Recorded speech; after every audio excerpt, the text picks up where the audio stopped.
Vu que la cible d'inflation n'a toujours pas été atteinte, nous sommes d'avis que la Réserve fédérale fera preuve de prudence et d'attentisme au cours de la partie restante de 2017. Tout porte à croire que la Fed va attendre 2018 pour relever les taux.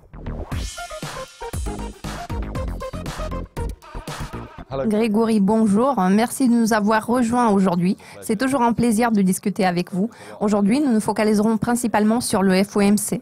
Nous parlerons des perspectives de politique monétaire et plus particulièrement des taux d'intérêt. Il semblerait qu'il soit peu probable que nous voyions une nouvelle hausse des taux directeurs cette année. Quelles sont vos attentes? En juger d'après les résultats de la réunion du FOMC qui a eu lieu en juillet, la Fed n'a plus l'intention d'augmenter les taux directeurs en 2017. Cela s'explique principalement par un changement de ton des responsables de la Fed, surtout en ce qui concerne les perspectives d'inflation. La déclaration du FOMC contient un passage sur l'inflation dans lequel les décideurs politiques mettent l'emphase sur le fait que l'inflation évolue nettement en deçà de leurs attentes. La cible de 2% visée par la Réserve fédérale n'a toujours pas été atteinte. Dans cette optique, vu que la valeur cible d'inflation n'a pas été atteinte, nous sommes d'avis que la Réserve fédérale fera preuve de prudence et d'attentisme au cours de la partie restante de 2017. Tout porte à croire que la Fed va attendre 2018 pour procéder à une nouvelle hausse des taux. Nous avons récemment abordé le sujet de la faiblesse du dollar avec quelques experts. J'aimerais également connaître votre avis à ce sujet. Pensez-vous que cette dépréciation du dollar puisse aider la Fed à normaliser son bilan?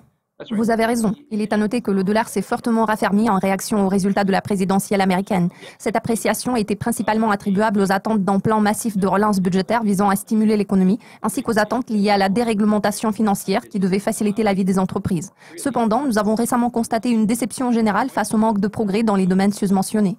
Maintenant, les analystes sont en train de réajuster leurs prévisions de croissance pour l'année prochaine.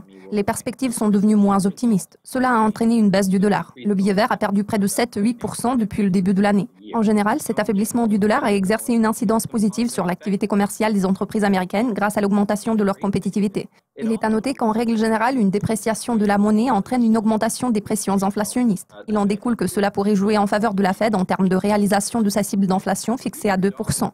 Bien que l'affaiblissement actuel du dollar soit généralement perçu comme un phénomène négatif, cette tendance peut exercer une incidence bénéfique sur l'économie américaine et contribuer à la réalisation de la cible d'inflation de la Fed. Alors, cette baisse du dollar peut être considérée comme un phénomène positif. Quelles sont vos prévisions sur la performance de l'économie américaine à plus long terme? Nous avons des prévisions relativement neutres quant aux perspectives de l'économie américaine.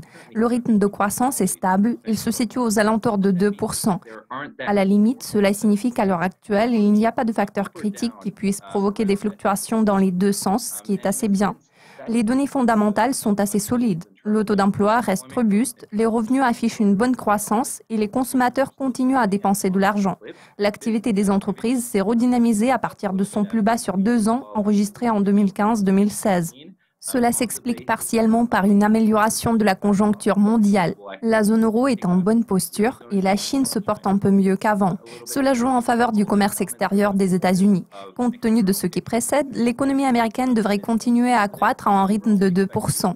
Dans ce contexte, la Fed est susceptible d'utiliser un autre instrument de politique monétaire, notamment son bilan. La Réserve fédérale est censée réduire son bilan à un rythme très graduel. Il va agir d'une manière tout à fait prévisible. Dans ce cas-là, il s'agit également de la normalisation de la politique monétaire.